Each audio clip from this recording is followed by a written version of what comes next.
Supreme Mufti wa Uganda Sheikh Kasule Ndilangwa avumiridde obukulembeze bw'Abayisiraamu abenyigira okutunda emali y'Abayisiraamu.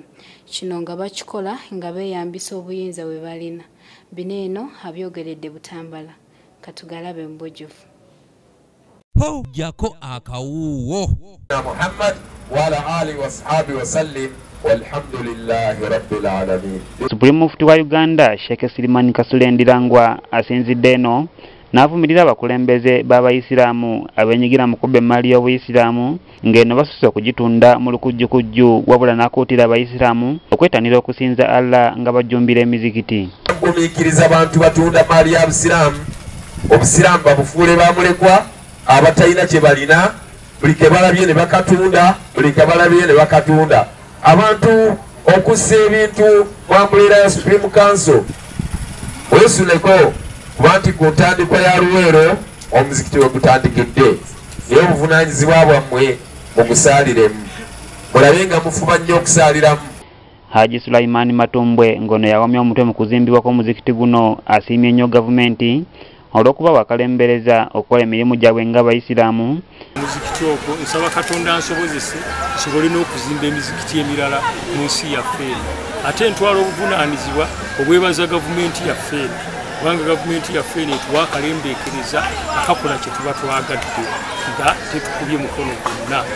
Tusaba Katonda ne gavumenti yaffe egiwe emikisa era egiwe obuwangaazi obulungi abakulembeze baffe, ate naffe batulumizibwe mu biseera ebisinga. Oluvannyuma Mufti alambuzibwa pulojekiti y'essomero ezimbibwa ng'enegendereddwamu okuyambako abaana b'omu kitundu kino okusoma eddiini.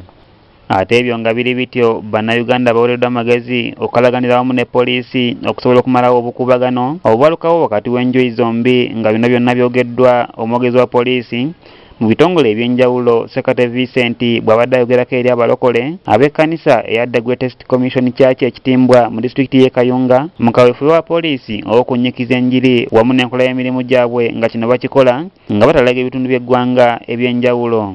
Bakutegeeza poliisi tulina kukolaganira wamu nani, because mwe abali affected yemwe abatuukibwako ebizibu bino. Nze sijja kutegeera olw'okuba nze ndi uniform bajja kuntya, naye okutegeera ddala poliisi y'ekitimbwa kyeki, poliisi y'e Kayonza kyeki, nina kwogera nammwe. Ono bamuloopedde okunyigirizibwa okw'enjawulo kwe bafuna okuva eri poliisi mu bitundu byabwe. Nabbi Dani Mukisa ngono yasumba ekkanisa eno ne yeebaza poliisi olw'okuvaayo nekka wansi mu bantu okusobola okumanya ebibanyiga, era n'asaba amakanisa amalala okuwa abakuumaddembe omwaganya okuvaayo okubaako bye baluŋŋamya eri eggwanga naddala mu byokwerinda nga bayita mu makanisa gaabwe. Kati taata we yafa, mwannyinaze yakwata poloti n'atuwa mutabani we era yakatinumbirako emirundi ena n'ejjambiya. Nagazaako okumuleetako ku poliisi ekitimbwa bambuzaabuza. Amakanisa amalala si kusabira busabizi bantu kyokka, naye mu nsi ey'omubiri n'ey'omwoyo ffenna tufuniremu wamu. So buli kanisa wakiri wabadde mukyaza ku bakulembeze nga bano. Kanyike Kevins ne Kawuma Henry be bakusakidde eggulire lino ku lwa ABS Television. Mu kaduukulu bw'oba